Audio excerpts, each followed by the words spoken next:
असदुद्दीन ओवैसी जी। मोहतरम चेयरमैन साहब, आपका बेहद शुक्रिया कि आपने मुझे सदर जमहूरिया के खुतबे पर बोलने का मौका दिया। सर, मैं हस्ब आदत और हस्ब रिवायत इसकी मुखालिफत में खड़ा हूं और सदर जमहूरिया के खुतबे को अगर आप देखेंगे सर, तो उसमें पूरे खुतबे में लफ्ज मुसलमान तो छोड़िए, लफ्ज अक़लियत भी इस्तेमाल नहीं हुआ है। और मैं बड़ी जिम्मेदारी के साथ आपके सामने अर्ज कर रहा हूं कि भारत में 14% मुसलमान जो आबादी के लिहाज से 17 करोड़ आते हैं, वो आज पिछले 10 साल में नरेंद्र मोदी की सरकार में अपने आप को एक गैर यकीनी कैफियत में पाते हैं। अपने सोचते हैं कि हमारी शनाख्त को खतरा है, हमारे वजूद को खतरा है। और मैं बड़ी जिम्मेदारी के साथ कह रहा हूं कि जज्बात में लाए बगैर कह रहा हूं कि आज 17 करोड़ मुसलमान अपने आप को ऐसा समझते हैं कि जिस जमाने में हिटलर के जमाने में यहूदी अपने आप को समझते थे। और उसकी मैं बताता हूं क्यों समझते हैं, बताता हूं आपको चंद मिनट में। सर, मिसाल के तौर पर आप देखिए खुतबे सदारत के हिस्से तहरीर का 32वां पैराग्राफ, 32 पैराग्राफ में ड्रॉप आउट रेट का जिक्र हुआ, स्कूलों में इंदराज यानी एनरोलमेंट का जिक्र हुआ, एससीज का नाम लिया गया, एसटीज का नाम लिया गया, ओबीसीज का नाम लिया गया, लफ्ज अक़लियत का नाम नहीं लिया गया, मुसलमान तो छोड़िए। और सबसे ज्यादा ड्रॉप आउट इस मुल्क में अगर स्कूलों में है तो मुसलमानों में है। सबसे कम एनरोलमेंट अगर है तो मुसलमानों में, हायर एजुकेशन में। गवर्नमेंट का डेटा है सर कि मुसलमानों का जो स्टूडेंट ड्रॉप आउट है वो 14.42 से क्लास 1 से शुरू होता और वो क्लास 6 और 8 को पहुंचे अब तक वो 10.76 को पहुंचता है। ये गवर्नमेंट का डेटा है, यानी क्लास 1 से क्लास 6 से 8 तक ये हाल है। आपने क्या किया सर इस बजट में? प्री मैट्रिक स्कॉलरशिप को सिर्फ 9th क्लास तक महदूद कर दिया और इसमें आपने पैसे कम कर दिए प्री मैट्रिक स्कॉलरशिप में। और सर 2022-23 का बजट आप देखिए, 5026 करोड़ रुपए दिए गए थे, जिसमें से सिर्फ 663 करोड़ इस्तेमाल हुए। अब आप आ जाइए सर, AISHE का डेटा है कि हायर एजुकेशन में मुसलमानों का 8.5 ड्रॉप आउट रेट हुआ है। 2020-21 में गवर्नमेंट का डेटा बता रहा है कि 1,80,000 मुसलमान हायर एजुकेशन में नहीं है। प्री मैट्रिक स्कॉलरशिप को आपने 423 करोड़ था, उसको आपने इस साल 326 कर दिया। मौलाना आजाद फेलोशिप को 45 करोड़ कर दिया। MCM जो 44 करोड़ था 33 करोड़ कर दिया। बताइए, जो सबसे ज्यादा जिसका कम्युनिटी का ड्रॉप आउट रेट है और जो हायर एजुकेशन नहीं, उससे आप ये बर्ताव करते हैं। सर, दूसरी बात यह है कि हम ये देख रहे हैं कि 10 साल में इस सरकार में कोई हद नहीं छोड़ी है गलत हुक्मरानी की, नफरतों को भड़काने की, कोई हद नहीं छोड़ी गलत फहमियों को फैलाने की, और कोई हद नहीं छोड़ी इस मुल्क के अवाम नास को तर्क करने की। इस 10 साल में हमने क्या देखा सर? जमहूरियत हमारे वतन अजीज की को बचाना बहुत जरूरी है, ये गरीबों के लिए और कमजोरों की एक बहुत बड़ी ताकत है। मगर 10 साल में, 9.5 साल में क्या हुआ? सिर्फ एक शख्स को मजबूत कर दिया गया, एक मजहब को मजबूत कर दिया गया, एक आइडियोलॉजी, एक नजरिए को मजबूत कर दिया गया, एक शनाख्त को सब शनाख्त के आगे दूसरी शनाख्तों को मिटाने की कोशिश की गई, एक जबान को मजबूत कर दिया गया। तो हमारी जमहूरियत तो खोखली हो चुकी है। और सर, कोई भी हुकूमत और पार्टी सिर्फ जबर और इस्तेसाल पर कायम नहीं रह सकती है सर। दूसरा पॉइंट सर जो मैं आपके सामने अर्ज करना चाह रहा हूं, CAA के कानून के ताल्लुक से मरकजी एक वजीर ने अखबार में बयान दिया कि हम 8 दिन में करने वाले हैं। आप 8 दिन में करेंगे, 8 दिन में एहतजाज शुरू होगा मुल्क के कोने कोने में।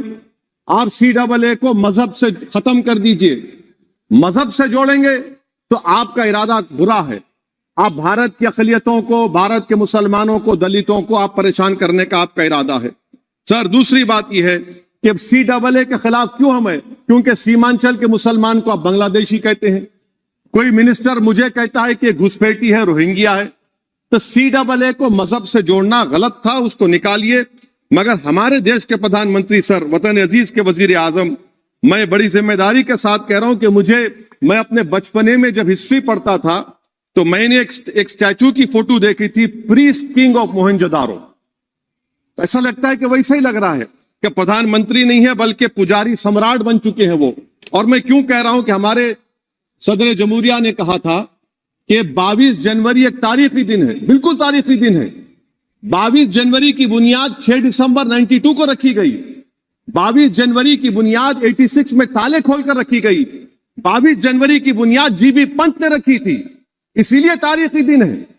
और तारीखी दिन इसलिए भी है कि सर इसी ऐवान में 16 दिसंबर 1992 हमने एक रेजोल्यूशन पास किया था। आप बताइए कि आज इस मुल्क में चाहे कोई सेकुलर पार्टी का हो या जो भी हो, वाले सब सेकुलर है, बुरा मैं हूं, किसी में हिम्मत नहीं है कि 6 दिसंबर की बात की जाए। और वो तारीखी दिन इसलिए भी है सर, इंसाफ करने वालों में एक NCLT के चेयरमैन, एक गवर्नर और एक नामजद शुदा रुकने पार्लियामेंट बैठे हुए थे। अब आप बताइए मेरे पास बचा क्या है? बचा यह है कि आर्टिकल 32 बचा है जिसको बाबा साहब अम्बेडकर ने दिया। आज मुल्क के 17 करोड़ मुसलमान भारत के वजीर आजम पर एतमाद भरोसा नहीं करते, बिल्कुल नहीं करते, बता रहा हूं, खुल के कह रहा हूं। अगर आप आर्टिकल 32 का ड्यू प्रोसेस ही खत्म कर देंगे तो फिर मेरे पास क्या बचेगा सर? क्या बचेगा? मैं तो यहां खड़े होकर वो सुप्रीम कोर्ट के मायानाज बेबाक वकील दुष्यंत दवे की तरह तो नहीं कह सकता।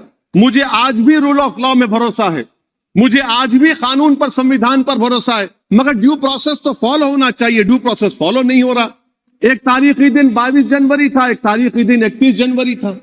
सर रात के अंधेरे में अपील किए बगैर आप आरे लेकर रास्ता खोल देते हैं। क्या पैगाम दे रहे हैं सर? 600 साल की मेहरौली की मस्जिद को बगैर को नोटिस दिए आपने डिमोलिश कर दिया। मैं जिम्मेदारी के साथ कह रहा हूं कि भारत के प्रधानमंत्री और उनकी सरकार भारत के मुसलमानों से उनकी शनाख्त को छीनना चाहते हैं। ख्वाजा अजमेरी के आस्थाने पर चादर बिछाइए, मगर आप जो चादर मुझसे छीनना चाह रहे हैं, मेरी मस्जिद है, आप हर मस्जिद को छीनना चाहते हैं। आप बताइए 17 करोड़ मुसलमानों को क्या पैगाम दे रहे हैं आप कि आप हर मस्जिद को छीन लेंगे मुझसे? फिर मेरा वजूद किस माने रखता है? मेरा शनाख्त क्या माने रखता है? रूल ऑफ लॉ क्या माने? अच्छा 1991 के प्लेसेस ऑफ वर्शिप एक्ट पर क्यों नहीं बोलते आप लोग? आप उस पर कायम है नहीं है। आप 500 साल की बात करते, मैं आपसे कहता हूं भाई 500 साल पे मत जाइए, बौद्ध पे जाइए, जैनिज्म पे जाइए, शैविज्म पे जाइए, कहां रुकेंगे? अरे इस देश को आजादी मिली 47 में, संविधान मिला हमको बाबा साहब अम्बेडकर का बराबरी का। उससे पहले तो राजा रजवाड़े थे, जमहूरियत नहीं थी, लोकतंत्र नहीं था, मगर आप उसको उस बारे में लेके जाते। अरे 500 साल आगे क्या होगा बताइए? आप किसी एक सिविलाइजेशन, सर अंग्रेजी में किसी ने कहा था, civilization can not be rewritten by hatred, history can not be corrected by demolition. आप ये नहीं कर सकते। और मैं उम्मीद करता हूं कि जब मौर्ख तारीख लिखेगा, नरेंद्र मोदी इस मुल्क में तारीख लिखना चाहते हैं। क्या तारीख लिखना चाहते हैं? कि मैंने इस देश को, गांधी अंबेडकर के देश को मैंने हिंदू राष्ट्र बना दिया। मैं उम्मीद करता हूं कि हमारे भारत के हमारे हिंदू भाई देश के प्रधानमंत्री की सोच को नाकाम करेंगे, उन पर है। अब देखते हैं क्या होता है। सर नेबरहुड फर्स्ट की पॉलिसी है। नेबरहुड फर्स्ट क्या हो रहा है सर? हम सोशल मीडिया के जरिए फॉरेन पॉलिसी चला रहे हैं। मालदीव छोटा मुल्क, वो हमको आंख दिखा रहा है, चीन की गोद में बैठ गया। हमारे लद्दाख में हमारे जो लोग जानवर को लेकर घास चराए जाते, वहां पर चीन की आर्मी आके रोक रही। बताइए, बांग्लादेश चीन की गोद में बैठा हुआ है, आप गैलेंट्री अवार्ड दे रहे हैं। क्यों दे रहे हैं? कि चीन बैठा हुआ है। तो आपका बफर जोन गया कहां भाई साहब? आपका बफर जोन तो कहां गया नहीं मालूम, गायब हो गया बफर जोन। और दूसरी बात सर, आप ये भी देख लीजिए कि यहां पर मैं आपको इंपॉर्टेंट पॉइंट ये बताना चाह रहा हूं सर। ये हम बोलते हैं India middle east economic corridor, कितना पैसा है बताइए? वो नहीं बताया जाता। अच्छा सर, सबसे तकलीफदेह बात मेरे लिए है कि भारत ने यूनेस्को का इलेक्शन पाकिस्तान से हार गया। हम पाकिस्तान से हार गए, ये आपकी फॉरेन पॉलिसी है। यूनेस्को का इलेक्शन हम पाकिस्तान से हार गए। अच्छा, मामला इजराइल का, फलस्तीन का, गाजा का आया, अक्टूबर में 10,000 लोग मर गए, हमने यूएन में सीज फायर की तायीद नहीं की।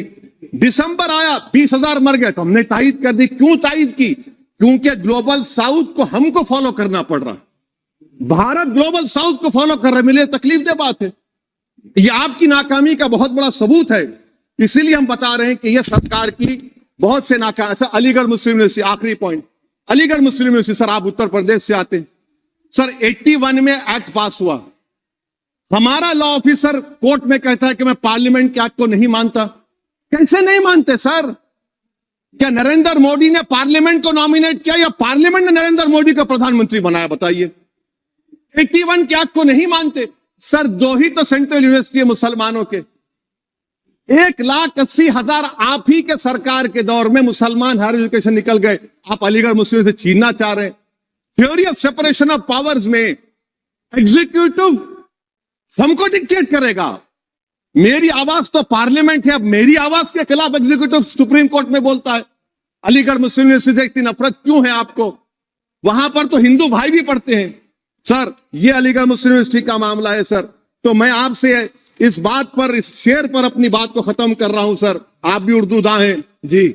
मसीहाओं को जब भी आवाज दी है, अहमद फराज का शेर है जी जी, मसीहाओं को जब भी आवाज दी है पलट कर आ गए हर बार कातिल।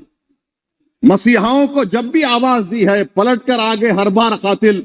वहां क्या दाद खाही क्या गवाही, वहां क्या दाद खाही क्या गवाही, जहां हो मुंसिफों के यार कातिल। सर, मैं फिर से हुकूमत से मुतालबा करता हूं कि अल्पसंख्यक समाज के बजट के स्कॉलरशिप को आप डिमांड ड्रिवन करिए। भारत के प्रधानमंत्री प्रधान सेवक रहिए। आप कोई प्रीस किंग मत बन जाइए। आप जीतेंगे, कौन जीतेंगे देश तय करेगा। मगर याद रखिए, 17 करोड़ मुसलमान आज गम और गुस्से में हैं और इस बात को महसूस कर रहे हैं, इस बात को महसूस कर रहे हैं कि प्रधानमंत्री को हम नोट नहीं दिए मगर हमारा प्रधानमंत्री है। आखिर ये प्रधानमंत्री 17 करोड़ मुसलमानों की उनकी शनाख्त को कैसे मिटा रहे हैं, कैसे उनको आप मार्जिनलाइज कर रहे हैं। इसीलिए सर, मैं उम्मीद करता हूं कि हमारे सेकुलरिज्म जो है, वो मैं पॉलिटिकल सेकुलरिज्म कभी नहीं माना। जो सेकुलरिज्म संविधान में लिखा गया उसकी हिफाजत करेंगे। मुल्क अहम है।